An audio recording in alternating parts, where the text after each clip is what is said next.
Sports Flash TV na may dati. Tuwa'y lagi kang panalo, bakbakan na sigurado, mga balitang Casimero, balik ensayo na at Bob Arum may gustong ikasang laban para kay Pacquiao. Pag-usapan natin yan mga ka-flash. Pero bago ang lahat, huwag kakalimutang i-like, mag-subscribe at i-hit ang notification bell para updated ka sa mga bidyong katulad nito.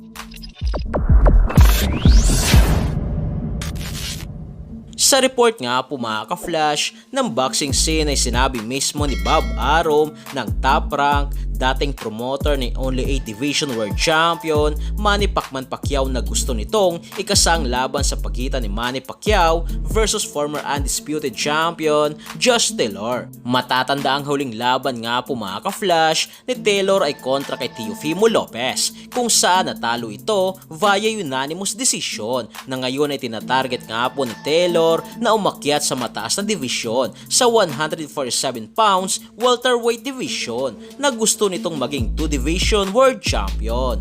Habang ang ating pambansang kamao na si Manny Pacquiao ay 45 years old na ngayong buwan ng December at talagang interesado nga po dito si Bob Arum na ikasang nasabing laban na posibleng catchweight o sa 147 pounds welterweight division sa taong 2024. Habang sa kabilang balita nga po mga ka-flash, sa update naman kay 3 Division World Champion, angas ng Pinas General Cuadro alas Casimero ay balik ensayo na nga po ito. At dito sa maagang pag-e-ensayo ni Casimero bago ang tinatarget na laban sa buwan ng Pebrero sa taong 2024 ay talagang may gusto itong mapatunayan na kung matatanda natin mga ka-flash, nitong nakarang buwan ay isang nakakadismayang resulta nga po mga ka-flash ang nangyari sa laban ni Casimero versus former IBF Super Bantamweight Champion Yukinori Oguni na nagtapos sa isang technical draw na resulta.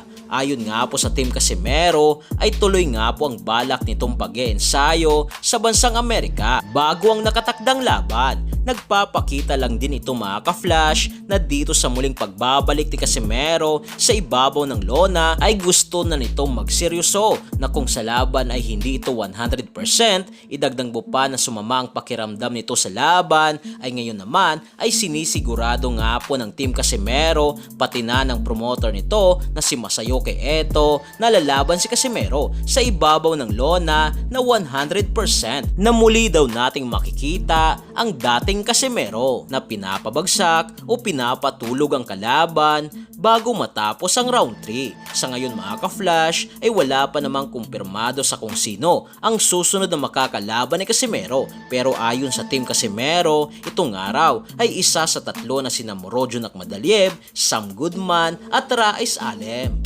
So yan lang para sa ating balitang boxing. Ano bang masasabi nyo tungkol dito?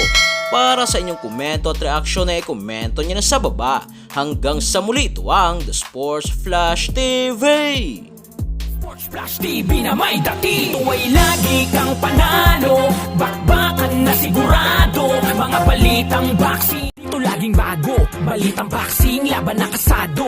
Di papahuli, pagdating sa bakbakan, mga pambato na patuloy ang laban. Sasaliksikin ang bawat babalita, talagang diin, bawal ang mahina sa loob ng ring. Merong pambihira, mga kamao na nagiging bida.